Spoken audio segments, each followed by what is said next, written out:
verdiler. O zaman ben de mesela aldılar, ben artık gerçekten ne kötü işte işin yani, kötü yani.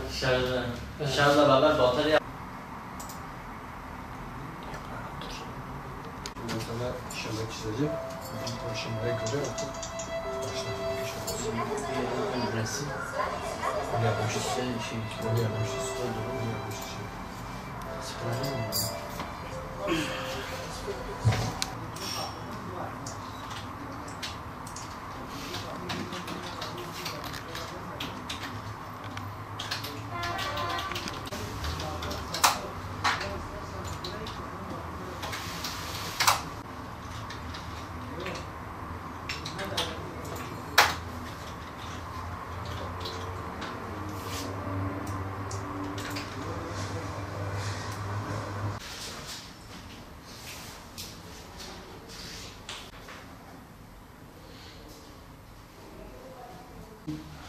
Elhamdülillahi Rabbil alemin ve salatu ve selamu ala Resulina Muhammedin ve ala alihi ve sahbihi ecmain. Bugünkü yapacağımız işlerimizle alakalı beraber istişare edeceğiz, görev dağılımında bulunacağız. Yapılması gereken, takip edilmesi gereken hususlar hep beraber inşallah, oranımızı inşallah saatinde gidip o ziyaretlerimizi gerçekleştireceğiz. Salı günü zaten gelecek olan bir ailemiz vardı, onunla alakalı son durum ne oldu? Evet, şimdi biz de onlarla telefonlar üzerinde görüştük, randevularını aldık. Salı günü yani yarın gelecekler. Bizim zaten her salı günü bizim uzaş günümüzdür. Yarın gelecekler. Biz onlarla her iki tarafı dinledikten sonra inşallah böyle sulhu, barışı sağlamak neyle oluyorsa o şekilde kardeşlerimize yardımcı olmaya çalışacağız. Diğer haftalarda yaptığımız gibi haftada.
Vakfımızın kuruluşu 2013 yılında gerçekleşti.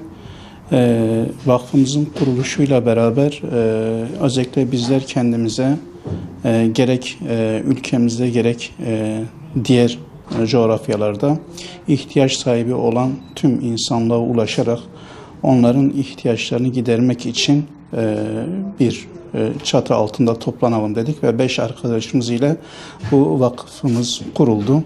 Vakfımız o günden beri çalışmalarını sürdürüyor 2013 yılından itibaren. Genel olarak biz toplumda nitelikli bireylerin yetişmesi için ekonomik olarak, sosyal olarak fakirler, yetimler, ihtiyaç sahibi olan her kesim için kucaklayıcı bir program çerçevesinde onların ihtiyaçlarını gidermek için elimizden gelen gayreti sarf ediyoruz ve vakfımızda, uzlaşı komisyonumuzda onların bu sorunlarını da gidermek amacıyla gerek ailevi gerek ticaretsel olarak da onların aralarındaki o anlaşmazlıkları da gidermek için elimizden gelen her türlü gayreti sarf ediyoruz.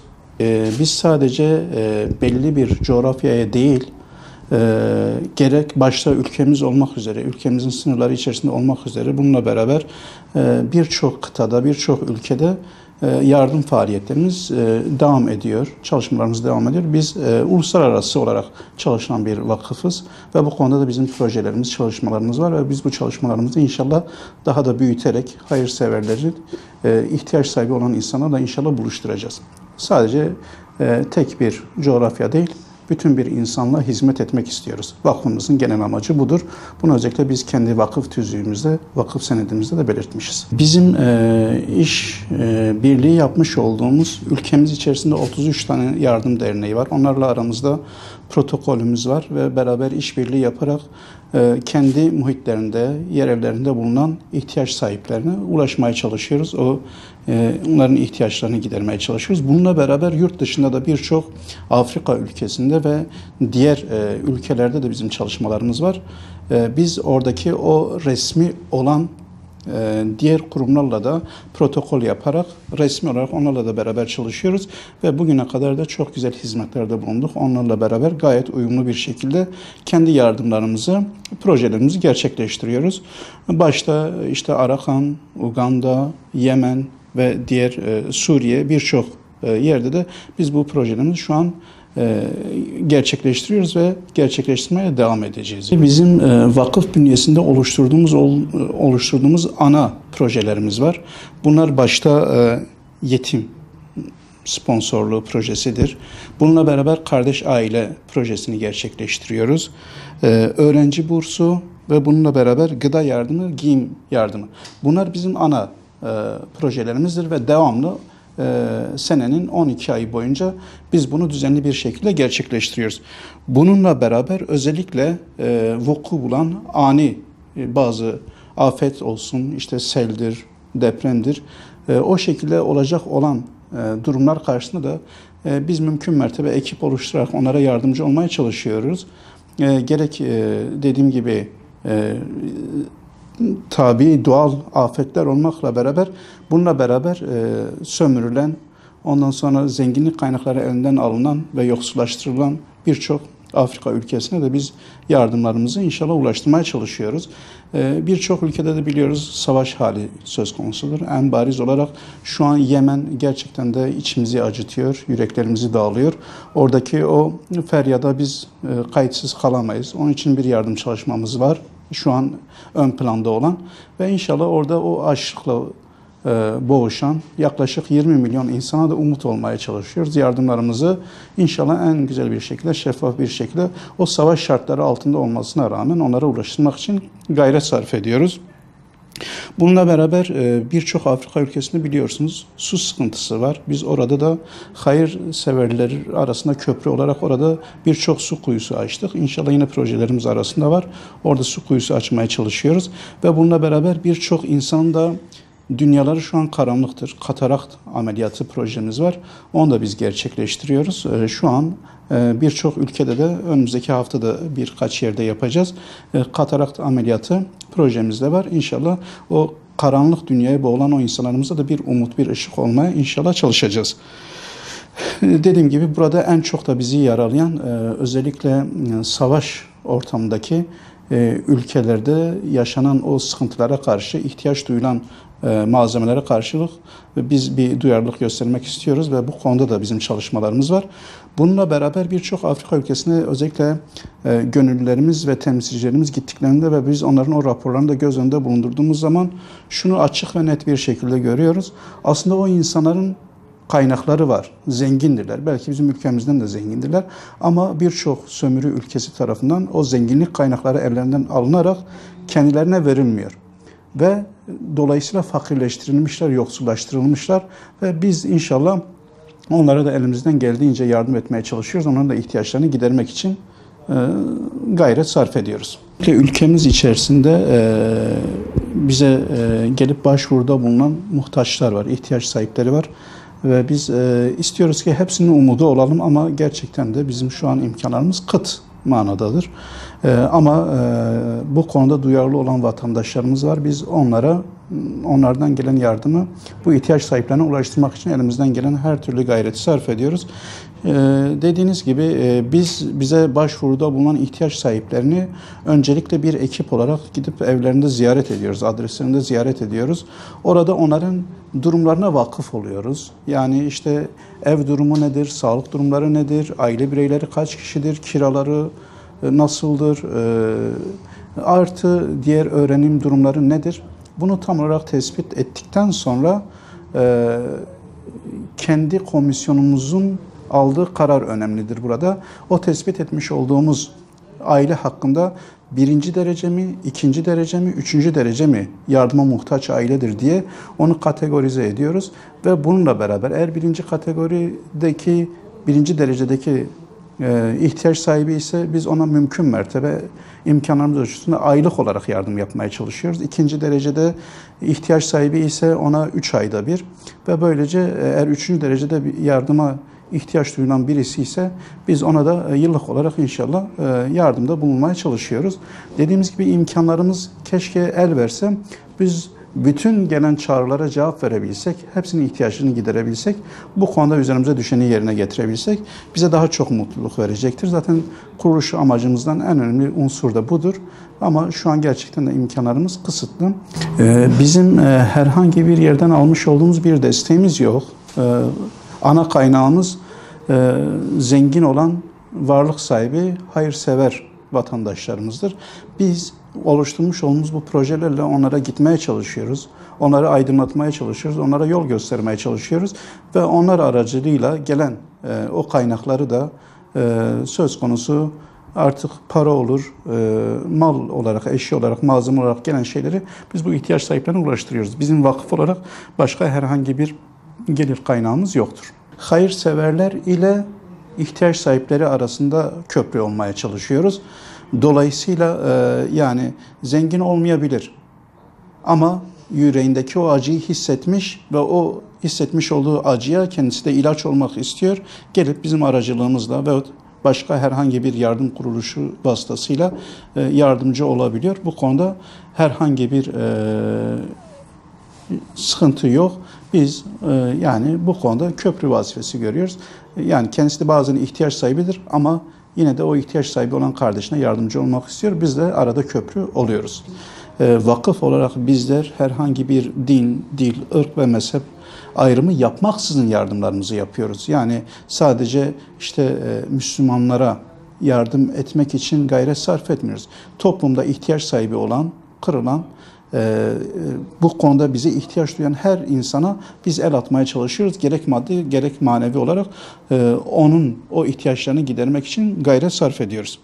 Personellerimiz vakıf bünyemizde çalışan az bir ücret karşılığında fedakarca çalışan birkaç tane arkadaşımız var ve bununla beraber gerçekten de vakfımızın resmi olarak üyesi olmayıp gönüllü olarak gerek günün tamamını gerekse günün bir kısmını bizlere adayıp bu konuda gayret sarf eden binlerce arkadaşımız var, çalışanımız var. Elhamdülillah herhangi bir proje olduğu zaman, kendilerine ihtiyaç duyulan herhangi bir alan belirttiğimiz zaman koşarak yardımımıza geliyorlar ve bu konuda bize yardımcı oluyorlar. Gönüllerimiz daha çoktur ancak vakıf bünyemizde çalışan birkaç tane personelimiz var. Bunları periyodik olarak hizmet içi eğitime tabi tutuyoruz. Onlarla beraber istişare ediyoruz. Elhamdülillah bu konuda gerçekten de arkadaşlarımız bilinçli bir şekilde kendi işlerini yapıyorlar.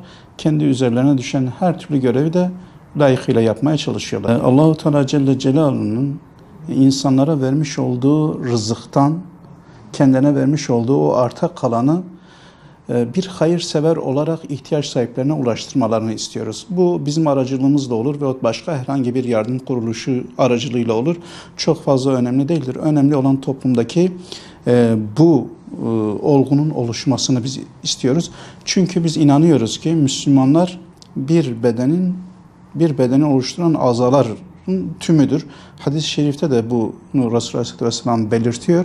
Biz vakıf olarak bir bütün olarak o vücudu göz önünde bulundurarak ağrıyan, arızalı olan, tedaviye muhtaç olan o arızayı tespit ediyoruz, topluma sunuyoruz ve topluma sunmuş olduğumuz bu azanın tedavisi için de hayırseverlerden biz yardım istiyoruz. Ve inşallah bu konuda vatandaşlarımız, insanlarımız gerçekten de duyarlıdırlar. Bazen kendi evinde ihtiyacı olmasına rağmen kendisi bu konuda fedakarlık yapıp gelip o ihtiyaç sahibinin ihtiyacını gideriyor. Onlardan da biz özellikle bu hayır yolunda adım atmalarını istiyoruz. Ve bunu kendi hayatlarında belli bir ana değil, bunu bir program şeklinde yapmalarını istiyoruz. Aylık yapabiliyorsa aylık yardımını yapsın. Aylık yapamıyorsa birkaç ay arayla bunu yapsın ve kendi hayatında bir ihtiyaç sahibine el atma duygusunu, ahlakını kendi yapısına oturtmasını istiyoruz. Ve topluma da biz böylesine sesleniyoruz. Gelin bu ihtiyaç sahibi olanlara, yetimlere, engelli olanlara biz el atalım, onların ihtiyaçlarını giderelim diye biz çağrımızı burada sizin aracınıza bir daha yenilemek istiyoruz.